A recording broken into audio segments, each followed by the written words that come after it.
రోజుల్లో ఇలాంటి హాస్టల్ కూడా లేవు, దాదాపు 70-80 ఏళ్ళ కింద.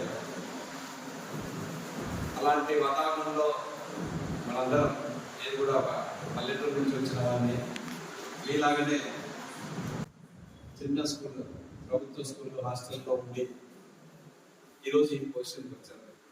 ముఖ్యంగా నేను ఈ స్టేజ్కి రావడానికి కారణం ఏంటంటే, కష్టపడి చదువుకోవాలి. మనం వేరే వ్యాపకాలు, వేరే ఆలోచన ఏం రాకూడదు. చదువు చదువు చదువు. మీ తల్లిదండ్రులు మిమ్మల్ని ఇక్కడికి ఎందుకు పంపించారు? చదువుకొని మీరు కూడా వాళ్ళ మాదిరి ఊళ్ళో వ్యవసాయం చేయాలని పంపించారా? చదువుకుని మంచిగా బతకాలని పంపించారా? చదువుకొని మంచిగా జీవితంలో పైకి రావాలి, మంచి చదువు చదువుకోవాలి. ఈరోజు మీ తల్లిదండ్రులు కార్లలో ప్రయాణించలేరు, మోటార్ సైకిల్ కూడా చాలా మంది ఉండలేము.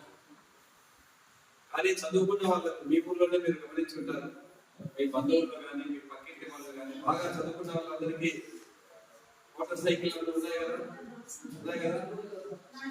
మీకు కూడా కావాలి కదా, కావాలి అంటే ఊరికి రావు, కష్టపడి చదువుతేనే వచ్చేది.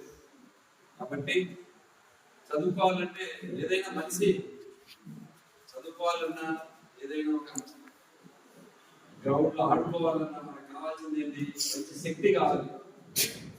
శక్తి ఉంటేనే మనం చదువుకోవాలి. ఆ శక్తి కావాలంటే మనం ఏం చేయాలి? మంచి ఆరోగ్యకరమైనటువంటి మంచి పోషక పదార్థాలు మనం భుజించాలి, తినాలి. అందుకు ముఖ్యంగా మనకు అన్నమే లేకపోతే మనకు జీవితమే లేదు, బ్రతికే లేదు, ప్రాణమే ఉండదు. సో అలాంటి ముఖ్యమైనటువంటి మనకు బతకడానికి అవసరమైనటువంటి ఇస్తున్నారు. సో మీరు చేయాల్సింది ఏంటి? దీన్ని బాగా ఉపయోగించుకొని, తద్వారా మంచి ఎనర్జీ తెచ్చుకొని, బాగా స్కూల్లో ఉపాధ్యాయులు చెప్పినట్టు మంచి గ్రౌండ్ పోయి ఆటలాడుకునే సమయంలో ఆటలాడుకొని, చదువుకునే టైంలో చదువుకుని మంచిగా పైకి రావాలి. ప్రతి ఒక్కరు కూడా చదువు అనేది చాలా ముఖ్యం.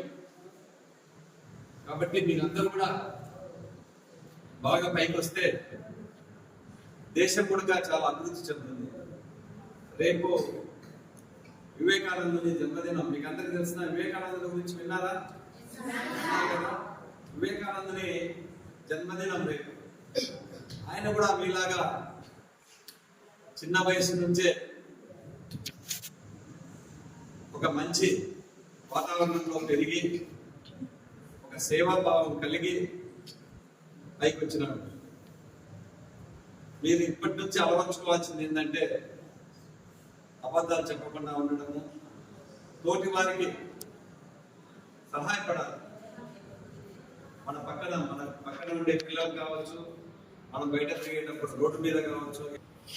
సో మీరందరూ కూడా ఈరోజు ఈ సంస్థ, ఆర్కే సంస్థకు మనందరము ధన్యవాదాలు చెప్పాల్సిన అవసరం ఎంతైనా ఉంది. అక్కడ ఇచ్చేవాళ్ళు కూడా